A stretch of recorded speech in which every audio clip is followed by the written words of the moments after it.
Merci au SNE et à Virginie en particulier de m'avoir invité. Donc je vais vous parler aujourd'hui de distribution numérique. On a vu quelques rôles jusqu'à présent et on continue d'avancer un petit peu au fur et à mesure de la journée sur la chaîne. Donc je suis directeur des produits chez Demarc. On peut passer ça. Chez Demarc, on a une activité qui est assez large. Toutes ces activités-là sont concernées par l'accessibilité. Ça va de la production jusqu'à la lecture en ligne. Aujourd'hui, je vais vraiment me concentrer sur deux activités qui sont importantes chez nous. Il y a le métier de distributeur qui prend deux formes. Il y a des cas où on est nous-mêmes distributeurs et des cas où on est plateforme de distribution. On est notamment utilisé par Eden en France. Et un autre métier qui est très proche, qui est le métier d'agrégateur. Ce n'est pas exactement la même chose, mais il y a énormément de points en commun. Et notamment dans ce que je vais vous présenter, la partie agrégation est très proche et les sujets sont à peu près les mêmes que la question de la distribution. Donc on a parlé ce matin de la directive européenne et du décret. Donc le décret est très bien fait. Il y a notamment des responsabilités qui sont très claires sur le métier de distributeur et de diffuseur. Je vais le lire. Les distributeurs et diffuseurs de livres numériques assurent la réception, le stockage et l'envoi aux détaillants des fichiers de livres numériques conçus par les éditeurs, sans compromettre leurs fonctionnalités d'accessibilité, ni modifier les métadonnées qui y sont associées. C'est très concis. La même genre de définition est disponible pour les éditeurs et pour les détaillants. Et ça a le mérite de dire clairement qui doit faire quoi. Donc quand on reprend un petit peu la question de la responsabilité du distributeur, et ça a été évoqué un petit peu aussi précédemment par Chris dans sa présentation, on a en gros deux grandes responsabilités. On a une responsabilité de livrer des métadonnées. La livraison se fait en Onyx, ce qui vient d'être présenté. Et on doit aussi livrer les fichiers. Donc les fichiers, il y a les couvertures, et il y a aussi les fichiers de livres numériques et de livres audio. Donc la plupart du temps maintenant en EPUB, mais on a aussi bien entendu du PDF et du livre audio. Point très important à souligner, la livraison des fichiers ne se passe pas forcément de la même manière pour tout le monde. Avec les plus grandes plateformes, cette livraison se fait au moment de livrer les métadonnées. Donc les plus grosses plateformes reçoivent l'intégralité des fichiers EPUB, l'intégralité des métadonnées. D'autres acteurs de la chaîne n'ont pas accès directement à l'ensemble de ces fichiers. Ils s'appuient donc exclusivement sur ce qui est envoyé en Onyx pour savoir comment décrire un ouvrage, notamment comment décrire l'accessibilité de l'ouvrage. Donc le décret parlait par exemple des détaillants, mais les détaillants ne sont pas les seuls destinataires.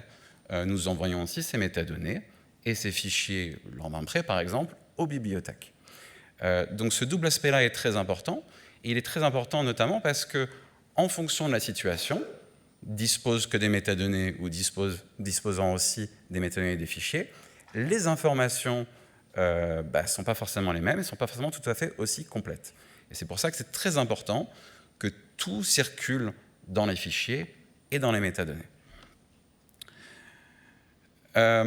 Si on réfléchit un petit peu, si on voit un peu comment on travaille avec les éditeurs, il y a, on va dire, deux grandes manières dont les éditeurs s'intègrent avec un distributeur. Certains acteurs disposent de systèmes d'information spécialisés dans lesquels ils gèrent leurs métadonnées, de temps en temps les métadonnées à la fois des livres papier et des livres numériques. Et pour ces acteurs-là du marché, on reçoit le plus souvent des flux Onyx. Non seulement nous recevons des flux Onyx, nous les consommons, mais ensuite on les envoie plus loin dans la chaîne aux détaillants et aux bibliothèques. Mais il y a aussi tout un ensemble d'acteurs qui n'ont pas ce genre de dispositif en place et qui vont s'appuyer soit sur des interfaces en ligne, soit sur un mélange d'interfaces en ligne et de dépôt de métadonnées par Excel ou fichier CSV pour envoyer des informations. Les deux choses existent. Et ce qu'on voit, c'est qu'en fonction de ce mode d'intégration-là, on remarque des difficultés vis-à-vis des métadonnées d'accessibilité qui sont un petit peu différentes. Ce qu'on observe, c'est que pour les plus gros acteurs, très souvent, les systèmes d'information utilisés par ces acteurs-là ne sont pas capables de représenter les métadonnées d'accessibilité. Donc même si ces éditeurs sont en mesure, via Onyx, de nous communiquer des métadonnées d'accessibilité, vu que leur système n'est pas capable de les stocker, ils ne peuvent ni les conserver, ni les envoyer. Donc il y a des acteurs de la chaîne, je pense à la chaîne par exemple, qui contournent un petit peu ces limitations-là en passant par d'autres manières de faire, mais ça reste un gros problème et c'est pas spécifique à la France. Hein. J'ai eu des discussions en Allemagne qui étaient du même acabit, j'ai eu des discussions aux États-Unis qui étaient du même genre. Donc on a une première difficulté à régler qui est tous les systèmes d'information utilisés doivent être capables de représenter ces métadonnées-là. Première difficulté. La deuxième difficulté, c'est qu'un certain nombre de métadonnées, jusqu'à il y a assez peu de temps, manquaient en Onyx. Donc on pouvait recevoir certaines choses en Onyx, mais on ne pouvait pas tout recevoir. C'est globalement corrigé.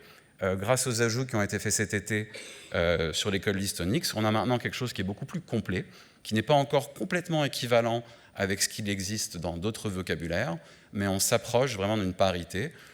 Mais voilà, ça fait des années qu'on reçoit des métadonnées qui ne sont pas forcément aussi complètes, parce qu'on ne pouvait pas tout exprimer en Onyx. Et du côté des acteurs donc, de taille moyenne ou plus petite taille, ce qu'on voit, c'est qu'il est très difficile de comprendre et renseigner ces métadonnées. Donc on sait que c'est un véritable enjeu de renseigner au mieux les métadonnées, mais les métadonnées d'accessibilité sont des métadonnées qui sont particulièrement complexes. Même pour des spécialistes, ce n'est pas toujours facile de comprendre comment les renseigner, qu'est-ce qu'on cherche à communiquer avec ça. Donc ce n'est pas évident, surtout pour les plus petits acteurs qui peuvent avoir une petite production, de réussir à comprendre ce qu'on leur demande quand on demande de renseigner ces métadonnées-là. Donc nous, la question qu'on s'est un petit peu posée là-dessus, c'est, mis à part les responsabilités qui sont clairement établies dans le décret, est-ce qu'il n'y a pas des choses, est-ce qu'on peut pas faire mieux? Est-ce qu'on peut pas aller plus loin que simplement transmettre?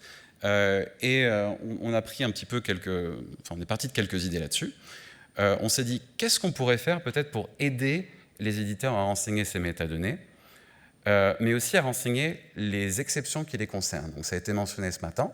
Il y a deux cas en fait qui arrivent, éditeur par éditeur ou livre par livre. Il y a des éditeurs qui ne sont pas du tout concernés, donc qui pourraient renseigner le fait qu'ils ne sont pas concernés parce que ce sont des microstructures. Mais même des éditeurs de grosse taille, livre par livre, peuvent être dans des situations où, pour les raisons qui ont été évoquées plus tôt dans la journée, n'ont pas forcément besoin de rendre le livre accessible. Ce n'est pas parce qu'un livre n'est pas accessible qu'il ne faut pas pour autant renseigner la raison pour laquelle on n'a pas fait ce travail-là. Donc on doit autant aider les éditeurs à renseigner les métadonnées que les raisons pour lesquelles ils n'ont pas renseigné ces métadonnées, ou qui n'ont pas produit des livres accessibles. Et l'autre point sur lequel on s'est dit qu'il y a vraiment quelque chose à faire d'important, c'est de dresser un petit peu un portrait. Donc, je sais pas, personnellement, j'étais déjà dans pas mal de présentations de ce genre qui parlent d'accessibilité. Et ce qu'on a observé, c'est qu'en fait, on parle un petit peu de 2025, de 2030, mais on manque de chiffres. On ne sait pas forcément où on en est. On ne se rend pas forcément compte à quel point on est proche ou loin de ces obligations légales qui arrivent, d'abord sur les nouveautés en 2025, puis ensuite en 2030 sur le fond. En fait, en se posant ces questions-là, on a eu un réflexe qui en fait n'est pas si naturel que ça pour un distributeur, c'est qu'on s'est dit, et si la solution venait des fichiers EPUB? Donc on se dit, les fichiers EPUB en tant que distributeur, c'est normal, vous faites plein de choses avec, mais en fait pas tant que ça. La majorité des distributeurs, quand ils reçoivent des fichiers EPUB, on se contente de vérifier que c'est un fichier EPUB valide. Donc il y a des logiciels qui existent pour ça, EPUB Check ou ACE par exemple. Mais en tant que distributeur, on fait peu de choses, parce que souvent, les métadonnées qui sont dans les fichiers EPUB sont considérées comme moins importantes que les métadonnées qui circulent via les flux Onyx. Et même les revendeurs, même les acteurs du marché qui ont accès aux fichiers EPUB, la plupart du temps, ne font rien des métadonnées dans les fichiers EPUB. Mais on s'est dit que dans la situation particulière du livre accessible, où notamment des acteurs externes qui produisent ces livres pour le compte des éditeurs ont une connaissance certaine de l'accessibilité, que peut-être ce serait l'exception où, là, il y aurait quelque chose d'intéressant dans les fichiers EPUB. Pour vérifier cette hypothèse, on a produit en fait un logiciel, un outil, qui est disponible sous licence libre, qui a été développé dans le cadre de la fondation Idiom et des activités qu'on a aussi avec EDR Lab. C'est un outil qui est très simple. Vous lui donnez un EPUB et il vous donne en sortie toutes les métadonnées de cet EPUB, les métadonnées descriptives, les métadonnées d'accessibilité, sans qu'on ait à se soucier de la version d'EPUB. On n'a pas à savoir si c'est EPUB 2, 3, 3.1, 3.2, on s'en fout. On lui donne un fichier EPUB, en sortie, il donne quelque chose qui est standardisé, unifié.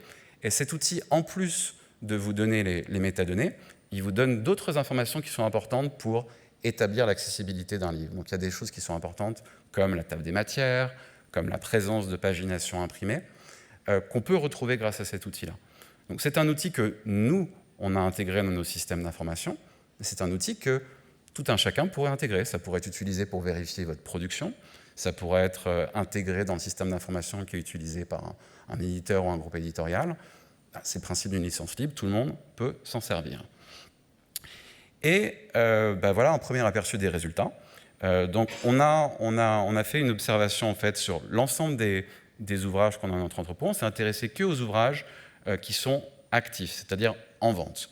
On a observé, on a regardé un petit peu les résultats sur plus de 2 millions de livres. Pour le livre en français, j'insiste sur le terme de « en français », je ne parle pas de livres d'éditeurs français. On retrouve là-dedans des livres d'éditeurs québécois, belges, suisses, français. On a observé, donc, on a trouvé 395 000 livres donc EPUB en français. Ce n'est pas exhaustif, mais ça représente quand même une portion importante du catalogue. Et si on regarde le nombre de livres avec au moins une métadonnée d'accessibilité, vous voyez, ce n'est pas très convaincant, les données. On trouve à peu près seulement 1% de livres en Onyx et en métadonnée d'accessibilité, là où on monte à 17% sur de l'EPUB. Et par inférence, c'est-à-dire en regardant un petit peu ce qu'il y a dans les contenus, on voit qu'on devrait avoir au moins à peu près 84% des livres potentiellement avec des métadonnées d'accessibilité. Donc il y a une très grosse différence entre ce qu'il y a dans les EPUB et en Onyx. Et il y a une différence entre ce qu'il y a aujourd'hui dans les EPUB et ce qu'il pourrait y avoir dans les fichiers EPUB. Donc ça, c'est une première observation. Quand je dis au moins une métadonnée d'accessibilité, la barre est assez basse. Le simple fait d'indiquer qu'il y a une table des matières, par exemple, serait considéré comme un livre indiquant une métadonnée d'accessibilité. Donc on a voulu pousser les données un peu plus loin, et on s'est interrogé, dans ce catalogue-là, qu'est-ce qui est conforme à la directive? Donc, je vous évite un petit peu les slides, parce qu'on aurait pu avoir une présentation que là-dessus. Ce n'est pas forcément évident de transformer cette directive européenne en équivalent des standards techniques qu'on utilise dans l'industrie. Il n'y a pas forcément une correspondance exacte, mais on va dire que ce qui est le plus proche, c'est WCAG 2A. C'est pas exactement pareil, mais ce qui s'en rapproche le plus. Et donc on a regardé le nombre de livres numériques se déclarant conformes à WCAG 2A. Et comme vous le voyez, on est sur un chiffre très très très faible, donc une centaine d'ouvrages en Onyx, un peu plus de 3 fois plus en EPUB, on tourne autour de 345 titres. Donc, quand on voit ça, on est un petit peu déprimé. Je vous rassure, les slides d'après sont moins déprimantes. Quand on a regardé un peu plus en détail, on s'est rendu compte qu'il y a beaucoup plus de publications qui comprennent un sommaire d'accessibilité qu'il y a de publications se déclarant conformes. Donc pour celles et ceux qui ne sont pas familiers avec ce que c'est qu'un sommaire d'accessibilité, un sommaire d'accessibilité, c'est un texte qui en fait décrit l'accessibilité d'une publication. Et donc les chiffres restent très modestes en Onyx sur ce qui circule, donc c'est un problème. Mais on voit qu'on monte à près de 67 000 publications EPUB contenant ce sommaire d'accessibilité. Et en faisant une recherche très simple, combien de ces sommaires d'accessibilité-là contiennent la mention WCAG, on voit qu'on a quand même 5% du catalogue au moins qui mentionne WCAG. Donc vous voyez l'importance de qu'est-ce qui est déclaré, qu'est-ce qui est représenté. Qu'est-ce que ça veut dire si j'interprète ces deux slides? Ça veut dire qu'il y a au moins 5% du catalogue, probablement beaucoup plus, qui est accessible, mais vu que les métadonnées ne sont pas correctement renseignées, du point de vue d'un libraire, du point de vue d'une bibliothèque qui reçoit les métadonnées, ces livres ne seront pas présentés comme accessibles dans les facettes, dans les filtres qui seront mis à disposition. Et il n'y aura pas la possibilité de filtrer cette information-là. Voilà, donc là je sais que je vous parle de choses très, très abstraites, mais pour être un petit peu moins abstrait, l'accessibilité est des choses qui concernent tout le monde. Un bon exemple de ça, c'est que tout un chacun s'attend que quand on utilise un livre numérique, en général, on puisse modifier la taille de la police, la nature de la police. Le soir, je préfère avoir une police un peu plus grasse ou espacer un peu plus le texte. C'est des choses qu'on attend naturellement d'un livre numérique, notamment des fichiers EPUB. Il existe une métadonnée qui permet de répondre à cette question. Donc la question, c'est est-il possible d'ajuster le texte et la mise en page? en EPUB, il existe une métadonnée qui s'appelle Display Transformability qui exprime cette information-là. Jusqu'à peu, cette information ne pouvait pas être communiquée en Onyx. Maintenant, on peut la communiquer depuis cet été et les mises à jour de la code list. En regardant un petit peu ce qu'il y avait dans les... Donc, cette information-là, on ne pouvait pas la recevoir en Onyx jusqu'à présent. Mais en regardant ce qu'on trouvait dans les fichiers EPUB, on a vu qu'il y a à peu près 4,6% des fichiers qui renseignent cette métadonnée. Donc, beaucoup moins de fichiers qui indiquent qu'on peut changer la taille de la police qu'il n'y a de fichiers, par exemple, contenant un sommaire d'accessibilité. C'est un petit peu étrange parce que avec à peu près 84% du catalogue qui est constitué d'EPUB recomposables, on devrait être beaucoup plus élevé. Donc c'est une métadonnée, par exemple, qu'on pourrait tout à fait renseigner, même pour des fichiers EPUB 2. On n'a pas forcément besoin de convertir son catalogue en EPUB 3 pour indiquer que oui, c'est possible de changer la taille de la police, c'est possible d'ajuster le texte comme on le souhaite. Un autre exemple de métadonnée qui peut être très universel et concerner tout le monde, c'est la question de est-ce que je peux écouter un livre numérique. Donc j'utilise cette simplification-là, mais en fait, vous avez aussi vu des slides qui parlaient de non-visual reading, de lecture non visuelle. L'idée, c'est est-ce que l'ensemble des contenus de l'EPUB sont présents sous forme de texte? Parce que si tout est présent sous forme de texte, alors on peut utiliser des lecteurs d'écran, on peut utiliser un dispositif de braille, ou on peut utiliser de la synthèse vocale pour accéder à ce livre autrement. Donc pareil, c'est une information qui existe depuis longtemps en EPUB, ça s'appelle Access Mode Sufficient, elle est très compliquée celle-ci, donc je ne vais pas rentrer dans les détails. On ne pouvait pas l'exprimer en Onyx jusqu'à peu, mais pareil, c'est maintenant exprimable depuis cet été. Et ce qu'on observe là-dessus, c'est qu'on a à peu près 5% du catalogue qui contient cette métadonnée quand on regarde les fichiers EPUB. Et en observant les livres qui n'ont pas d'image ou les livres dont la seule image est une couverture, on trouve à peu près 7% de livres. C'est-à-dire qu'on a au moins 12-13% du catalogue, et c'est un minimum, hein, c'est probablement plus que ça, qui correspond à ce critère-là. Ces deux exemples sont probablement dans les deux métadonnées les plus importantes, et vous l'aurez remarqué, ces deux métadonnées qui sont très importantes ne sont pas juste importantes pour les publics empêchés de lire, elles sont importantes pour tout le monde. Moi aussi, je pourrais avoir envie d'écouter mon livre quand je me mets à courir, ou je pourrais avoir envie de changer la taille de la police. Donc si on regarde un petit peu l'ensemble des choses, ce qu'on observe, c'est qu'aujourd'hui, en France, on a beaucoup plus de métadonnées qui sont disponibles en EPUB qu'en Onyx. Il y a vraiment une différence très importante, x17. En moyenne, à l'international, on était plutôt sur un facteur x3 que x17. La France est loin d'être dans les pires. Hein. Si on regarde d'autres pays, il y a des pays qui sont beaucoup plus en arrière encore sur le renseignement des métadonnées. Mais on voit qu'il y a ce décalage très important entre ce qui est communiqué en Onyx et ce qui est communiqué en EPUB.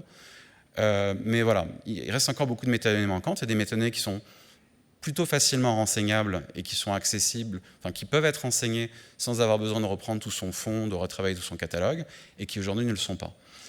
Donc quel catalogue accessible ? Je pense qu'il ne faut pas vraiment s'arrêter à ce 0,028% qu'on a à l'heure actuelle. On est probablement plutôt quelque part entre les 5 et 13% que je vous ai présenté. Je pense qu'en réalité, c'est même pas mal plus que ça. Je pense qu'il y a probablement une forte partie du catalogue qui est avec assez peu d'efforts pour être accessible, sans qu'on passe forcément par une numérisation complète. Donc il y a un besoin massif de documenter les métadonnées. Face un peu à ces conclusions-là, il y a tout un ensemble de choses du côté chez Demark qu'on a prévu de faire. Tout d'abord, on pense qu'il y a un vrai besoin de publier des données. Donc on compte co-publier un rapport annuel dédié un petit peu à ces données d'accessibilité.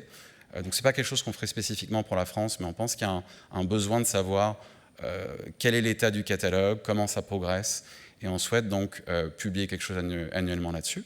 On est aussi en discussion avec la SFORED pour mettre en place éventuellement une formation qui s'intéresserait à qu'est-ce qu'on pourrait faire de très concret pour aller vers de l'accessibilité, comment on va de 0,028 à progressivement les 100% qu'on doit atteindre en 2030. Et je pense qu'il y a beaucoup de choses très concrètes, très à portée de main qui peuvent être faites en la matière. On s'interroge quand même énormément maintenant sur la possibilité pour les éditeurs de renseigner en Onyx les métadonnées qui viennent des fichiers EPUB. Je pense que pour les plus gros, ce n'est pas la manière de faire. mais pour les acteurs de taille moyenne ou de plus petite taille, où ce sera très difficile de faire ce travail, ce genre de choses-là, il va falloir qu'on propose des outils pour faciliter, pour automatiser. Voilà, on pense aussi qu'il faut rendre compréhensibles ces métadonnées. Ça fait plusieurs années qu'on permet aux éditeurs de les renseigner, et le retour qu'on a, c'est en dépit des formations, en dépit des efforts, c'est très difficile à comprendre. Donc il y a énormément de pédagogie à faire. Je pense qu'on voit qu'il y a beaucoup d'efforts au sein de W3C sur les formulations, sur comment on parle des choses. Il y a encore beaucoup de travail à faire là-dessus, et donner un portrait global est clé là-dessus. Et on veut aussi arriver assez rapidement à des actions très concrètes pour permettre d'améliorer la situation livre par livre. On a beaucoup entendu parler, plus tôt dans la journée, par exemple, de tout ce qui concerne les textes alternatifs. Mais en fait, il y a plein de livres où les images en fait, ne sont pas nécessaires pour la compréhension du texte. Et il suffirait de dire pas besoin de ces images-là pour déjà améliorer déjà l'activité d'un livre. Donc il y a beaucoup de choses qu'on peut faire comme ça, très concrètes, des choses faciles aujourd'hui, des choses beaucoup plus lointaines. Ce qui a été présenté par Samuel, c'est plus lointain, mais ça reste quelque chose à garder en tête. Voilà, et ça fait le tour de la question. Donc je vous invite, si vous voulez en savoir un peu plus sur ce qu'on fait, vous retrouverez une adresse où vous pouvez lire tout ça, et on publiera notamment le rapport, a priori, en début d'année prochaine pour donner des chiffres à l'international. Merci.